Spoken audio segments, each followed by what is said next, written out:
But something happened as demand grew.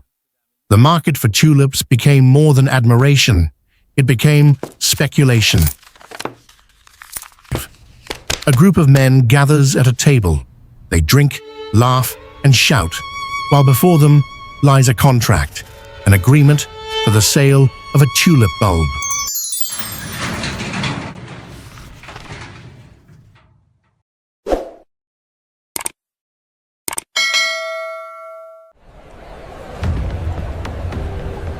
The Dutch Tulip Mania, a story so strange that it sounds more like a fable than reality.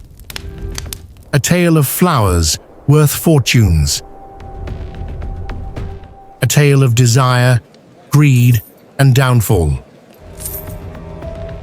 And a lesson for every age that chases wealth without restraint.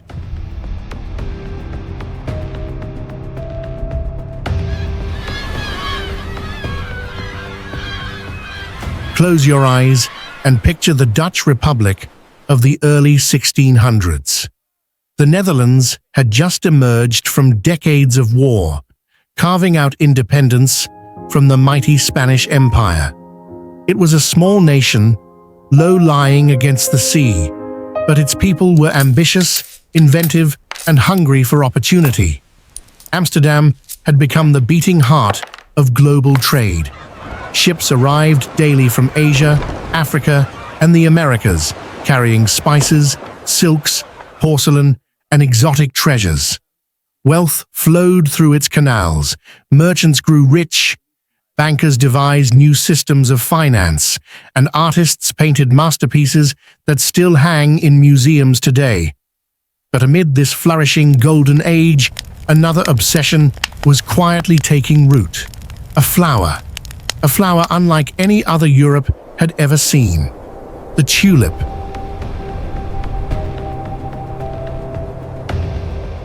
Imported from the Ottoman Empire in the late 1500s, tulips were unlike the familiar blooms of Europe. They had vibrant colors, deep scarlets, rich purples, golden yellows, and some had extraordinary patterns, with streaks and flames across their petals. These were not ordinary garden flowers. They were exotic, rare, and elegant. For the Dutch elite, a tulip was more than a plant. It was a symbol of taste, sophistication, and status. To own a rare tulip bulb was to display your wealth as boldly as a fine painting or a string of pearls. At first, tulips were simply luxury items for the wealthy. Merchants, nobles, and scholars planted them in carefully tended gardens. Guests would marvel at the brilliant blossoms, each one a living jewel. But something happened as demand grew. The market for tulips became more than admiration. It became speculation.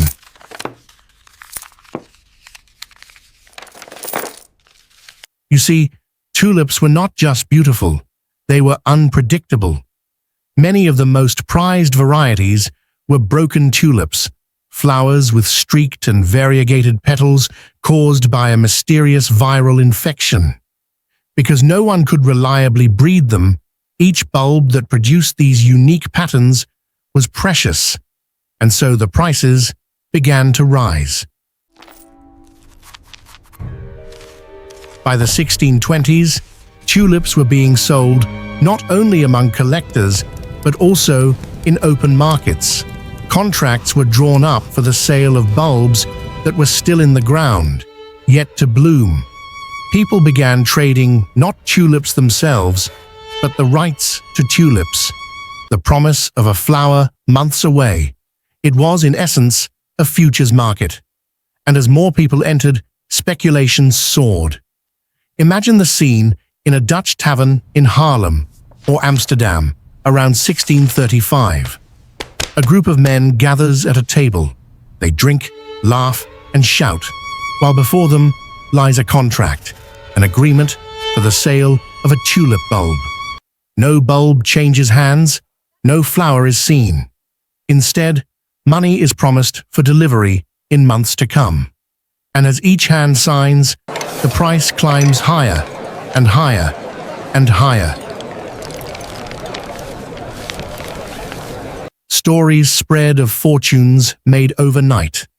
A single bulb of a rare variety, like the Semper Augustus, with its dazzling white petals streaked with blood-red flames, could fetch more than the price of a house on a fashionable canal in Amsterdam.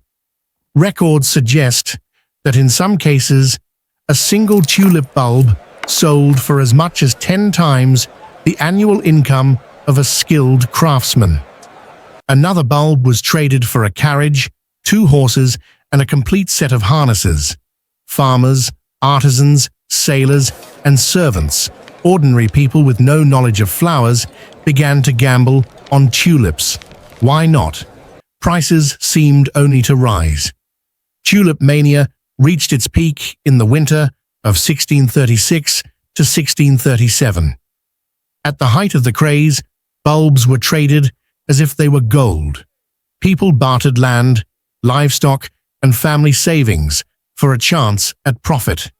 Auctions were held in taverns where not only bulbs, but even fractions of bulbs were sold. A man who could not afford an entire Semper Augustus might buy 1/16 of it, hoping to sell his share at a profit later. And for a brief, shining moment, it seemed unstoppable.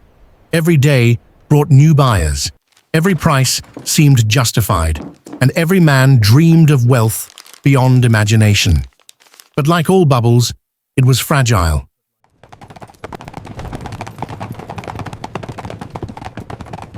In February 1637, something changed. At an auction in Haarlem, buyers failed to show. Perhaps they were spooked by prices that had risen too far. Perhaps they feared they would be the last ones holding bulbs no one else would buy. Whatever the reason, bids faltered. The market paused, and then it cracked. Word spread quickly. If buyers in Haarlem would not pay the old prices, why would anyone else? Sellers tried to cash out, but buyers vanished. Prices plummeted. Contracts, once worth thousands of guilders, became worthless scraps of paper.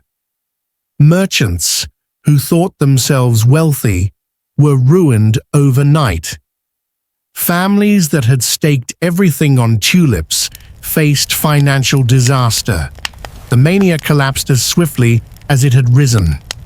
Within weeks, bulbs that had sold for the price of a house were barely worth the price of an onion. So what was left? Broken lives, yes, but also a powerful story that would echo through history.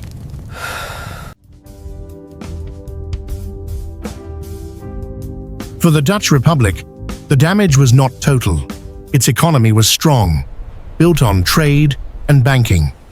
The tulip crash ruined individuals, but it did not destroy the nation.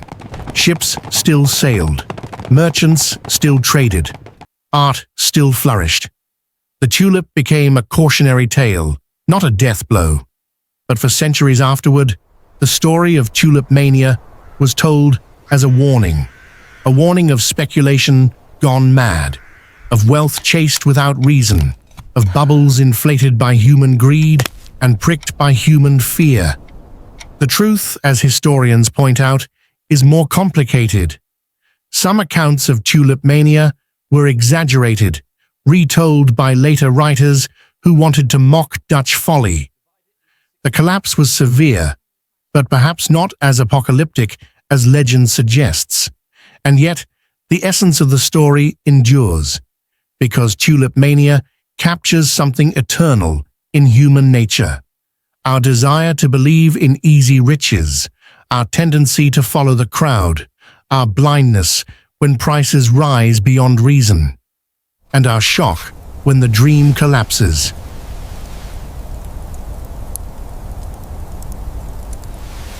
In every age since, people have seen echoes of Tulip Mania.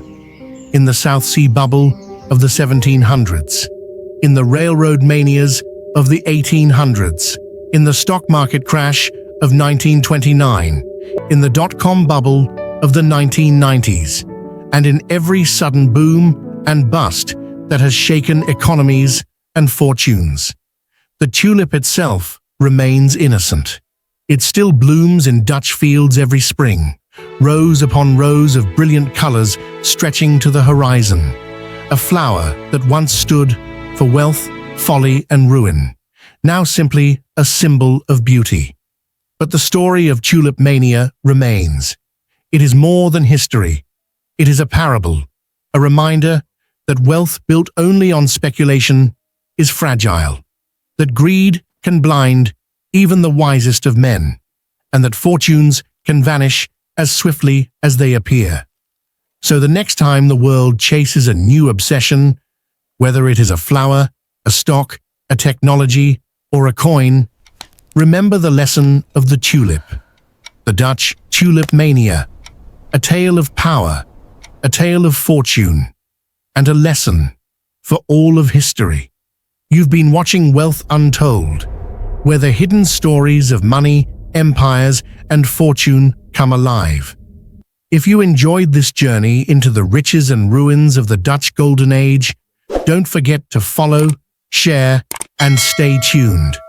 Tomorrow, we uncover another chapter of history's greatest fortunes and misfortunes.